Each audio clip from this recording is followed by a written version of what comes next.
Let's talk about cannabis. Yeah. Hey guys, welcome to part 2 of The Cannabis Industry Was Birthed by Racism. Last week, we discussed the historical content of the racist roots in the cannabis industry, and if you haven't seen part 1 yet and are just now joining us, I'd suggest watching part 1 first so you have a little bit of background. Now in this video, I want to share details about certain administrations and policy creation that would eventually lead to the war on drugs in the US. These events will help explain the statistics I'll be sharing with you later in this video for those of you who are definitely more numbers based. For now, let's just start where we left off.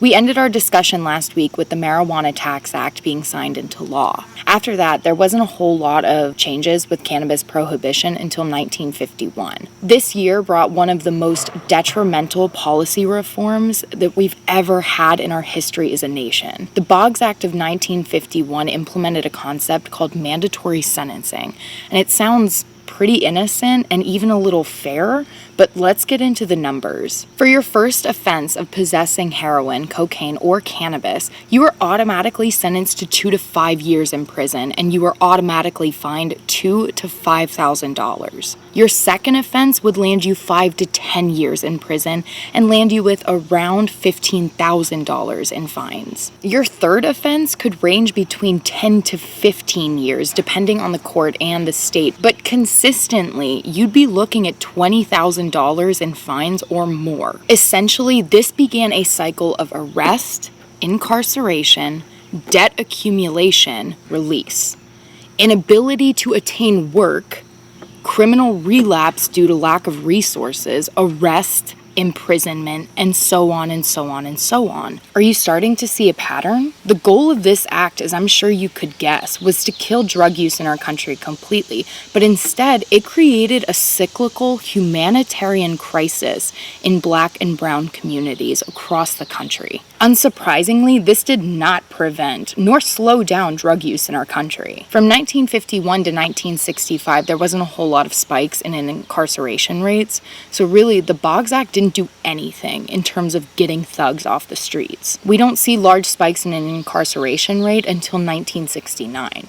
Now at this point, the Vietnam War has been ongoing since 1955. People are starting to get pissed that this is still happening. The people that were most outspoken about our involvement were hippies and blacks. The hippies for obvious reasons, but the blacks, they were protesting the war in part because 64% of eligible black people were drafted, compared to 31% of eligible whites. The bigger reason they were so outspoken about Vietnam was that blacks made up 11% of the US population at the time, but they accounted for 14% of the total combat deaths.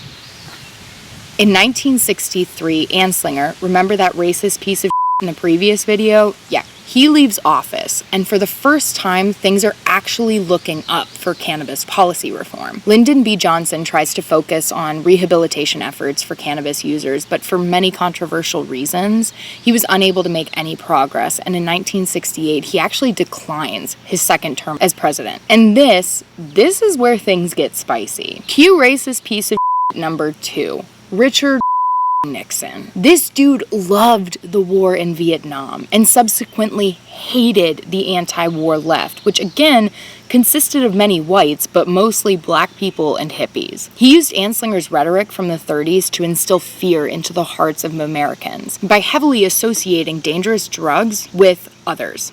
So that means like hippies, countercultures, Mexicans, blacks. I mean, the list goes on. Nixon was not down for opposition, and in 1970, he passed the Controlled Substances Act. This grouped drugs into different schedules, one being the most and likely to be abused, but it also has no medicinal value, and 5 being the least likely to be abused, and it has valid medicinal value. Cannabis was and still is a Schedule I drug, which means that it has no medicinal value whatsoever and is highly abusable.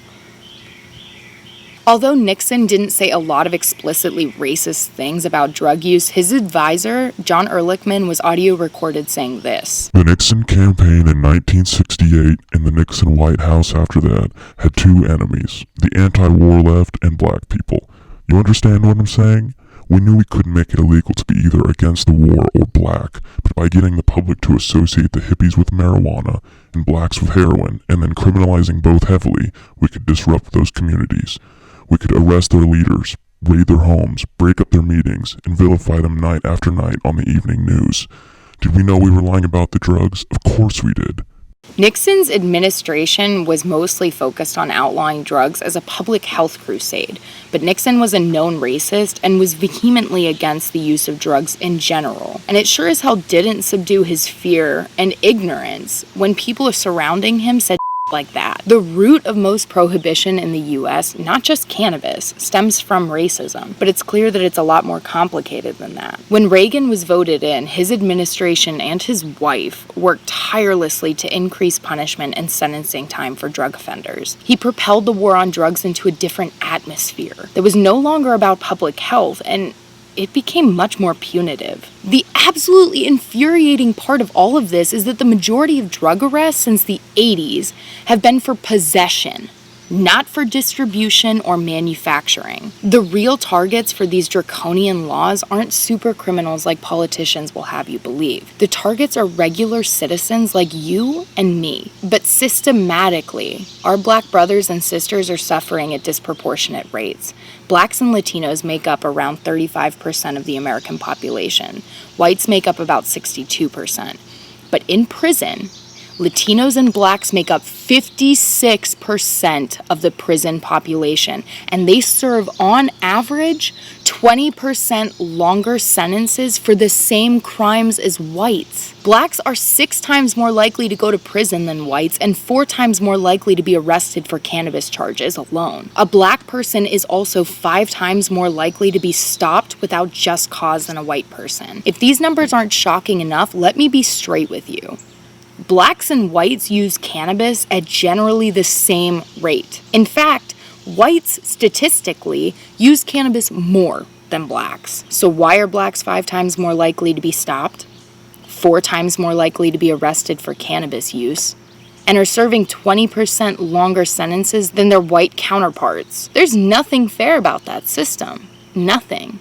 In almost every modern policy that we have created in the last 30 years, there is either subliminally or overtly racist undertones that completely excludes or targets people of color in the worst way. Most of our modern policy reflects the same rhetoric as Jim Crow era law, in the sense that they criminalize people with middle to low economic status. But remember, that was a perpetuating theme in most Jim Crow laws. If you prevent blacks and people of color from becoming financially prosperous, they never have a chance of becoming more prosperous than you, right? Maybe that's why our industry looks like this. 4.3% of cannabis businesses are black-owned, compared to a staggering 81% being white-owned. Why?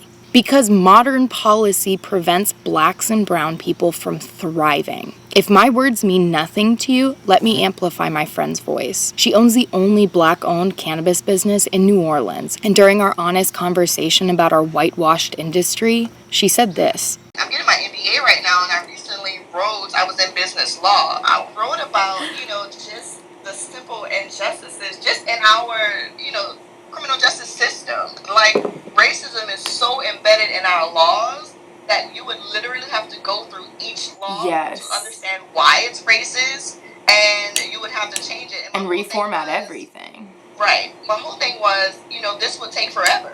Yeah. But it took forever for them to make these laws, so we can do everything that we can to unmake them. I completely agree. Look, I'm not trying to attack you guys or our American way, but we need to be aware of this. 61% of the US population approves of the legalization of cannabis. In 2018, around 11.8 million people consumed cannabis regularly. The world is changing. That's the bright side of this. If more of us realize the draconian, absolutely racist origins of cannabis criminalization, we could prevent people of color and people in general from living a life of servitude in jail for simply possessing a plant grown from the earth. The fact alone that cannabis is still considered a Schedule I drug, one that has high potential for abuse and has no medicinal value at all, is completely ludicrous. If you don't believe me when I say that, feel free to access the links below in our description and decide for yourself. If that still doesn't make cannabis's medicinal benefits clear, I'll be discussing it more in our next video. We cannot go anywhere until we know where we've been, until we acknowledge that our industry and our country was built on the backs of people of color. Nothing will get better for any of us, not just our Black brothers and sisters. Racism is so intertwined with our history that protesting it has become un-American. That has to change. We have to be better. Start by supporting your local Black-owned cannabis businesses and their allies. Put your money where your mouth is. I appreciate you guys listening, and I encourage you to like our video and subscribe to our channel, but more importantly, stay educated and don't be afraid to have these uncomfortable conversations. Our world depends on it. As always, my friends, get inspired to be a better you. Thank you for joining us today. We'll see you next week.